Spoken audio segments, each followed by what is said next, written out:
Well, sample man came by and brought me some crawfish julie. We'll put that over some rice and see what it tastes like. Alright, so this looks and smells delicious. Thanks for the heads up. I'm excited. All right, now you tell me. Nice crawfish in there. It smells so fresh and good. I think this is going to be a fantastic product I'm probably going to buy. This smells delicious, doesn't it, Mrs. Chef? Can't wait to dig in. You tried it yet? How is it? It smells really good. This is good quality stuff right here. Yeah, it should, shouldn't I? Alright, let's try it out.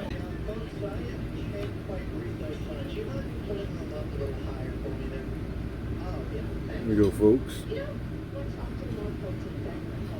Smells delicious.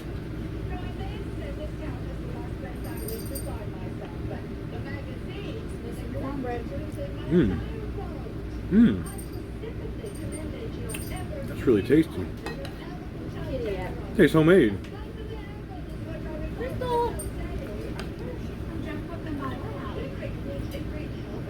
Brought the kitty to the farm this time with us. She don't know what to think yet. This is absolutely fantastic. I'm very pleased with this sample they brought me, and I believe I might use this on some menus. This is fantastic. Every now and then you get a sample, it just blows your mind. You're like, damn. Tastes homemade. I mean, you can see all the vegetables, the green onion and all. It looks fresh as could be, like it was just made.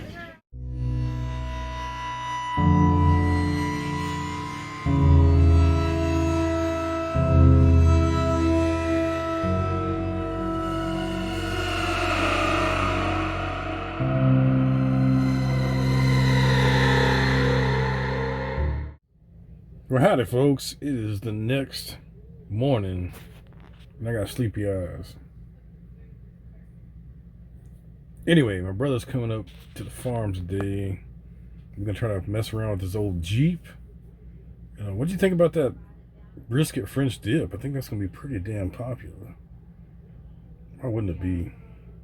Anyway, I think we're going to grill some stuff up. I think even junior chefs coming out to the farm today, so let's go have a good time and get this day rolling.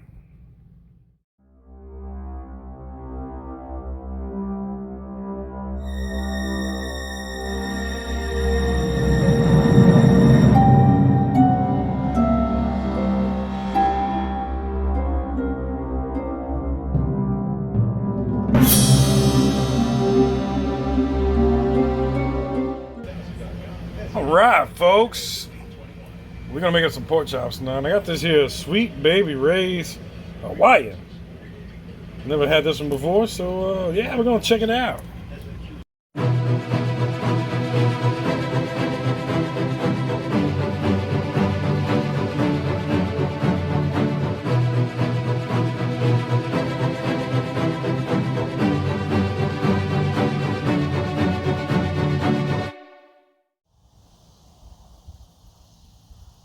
Well, we're currently trying to get that Jeep put back together. It's been a long time since it ran.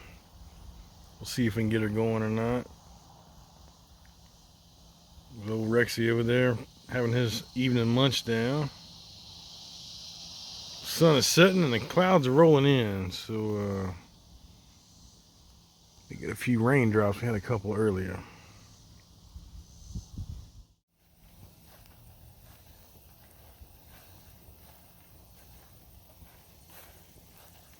What's up, Rexy? Having you a munch down.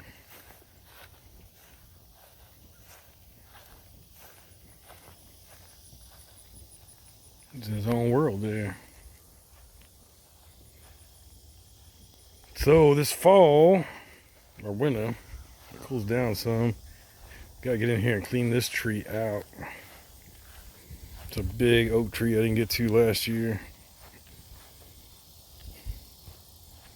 Big oak tree. So yeah, get that out of here this winter.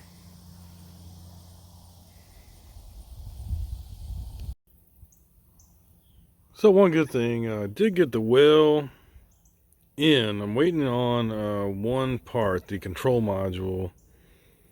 It should be in on sometime next week. I think like Tuesday or something. So once I get that, I can stop jugging water, and that's going to be unbelievably great for me, because jugging all this stuff all the time is a real pain in the ass. I'm glad to get off the generators. Between generators and jugging water, it was really quite crazy.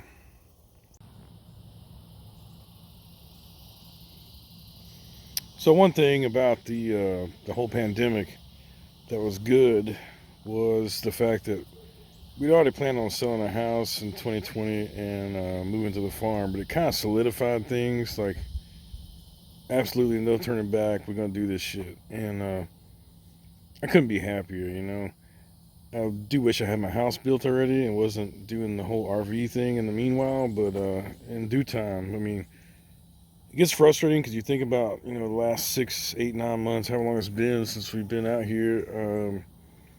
We come a long ways. We put roads in, we put septic in, we put electricity in, we got the well in, we got the foundation for the house done. So we're getting there. It's just it takes time, and anytime you're gonna do something like we're doing, don't get in a hurry, especially right now, because it's like the well was 4 months, 5 months.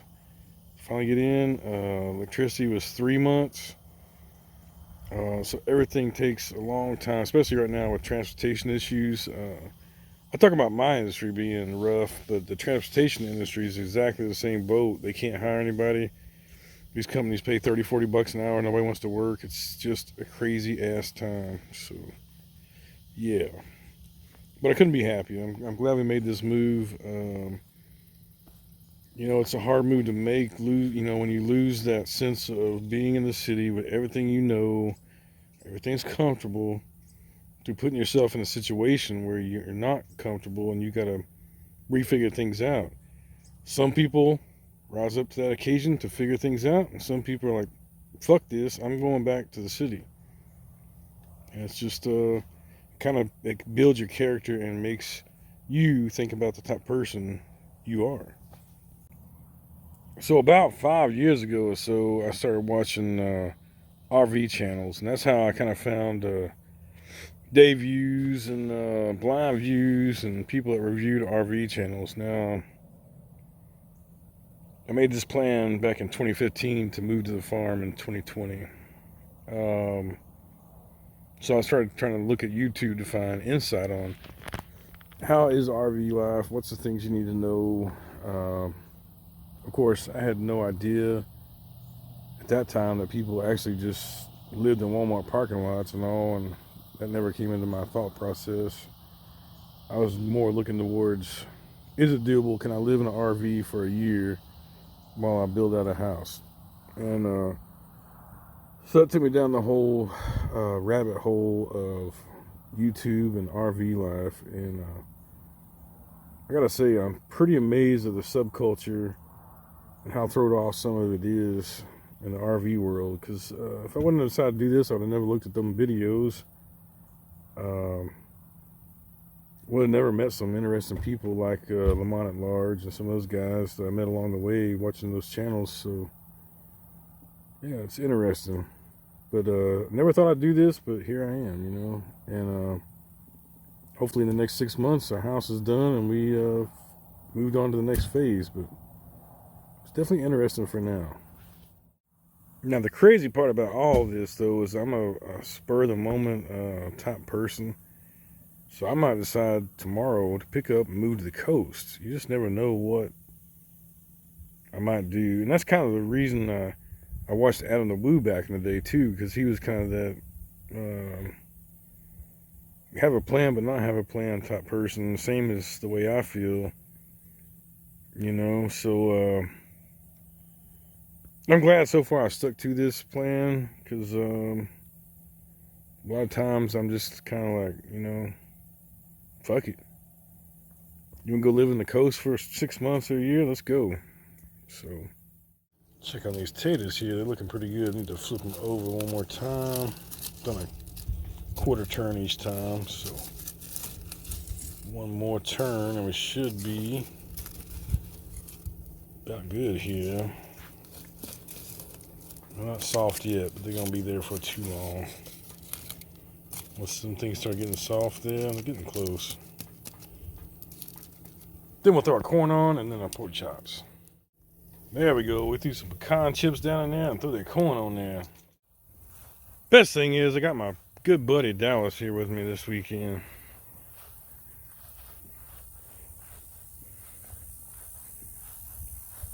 He loves it up here. Well, I finished off my enchiladas, so I'm gonna move over to a Blue Moon. One of these little Tangelos here. There we go.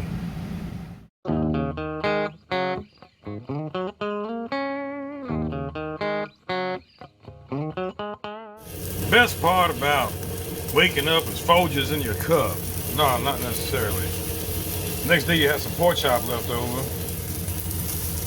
Make a pork chop biscuit. Well, today, folks, we're building a dog house. Go ahead and cut these off here.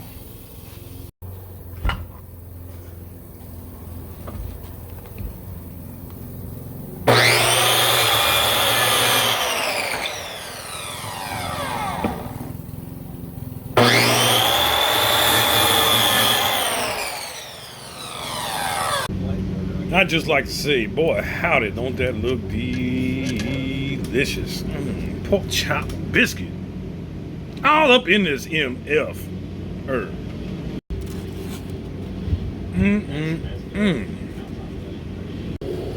So at the time of this filming, I'm watching some live hurricane footage here.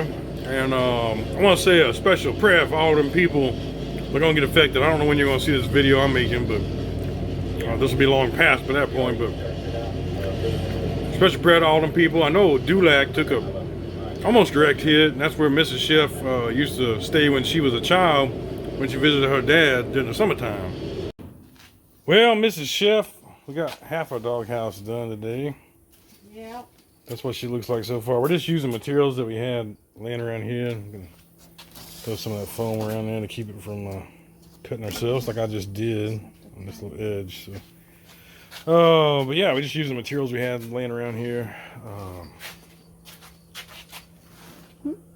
Kind of see what we dealing with. This will be the front of the house.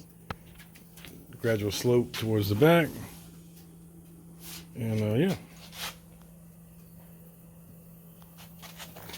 Doggy should be happy. I'm gonna put some plywood on this side that has some of the plastic wrap on it to keep them warm, in the winter time. But yeah, we're just using everything we had around here. So heck yeah.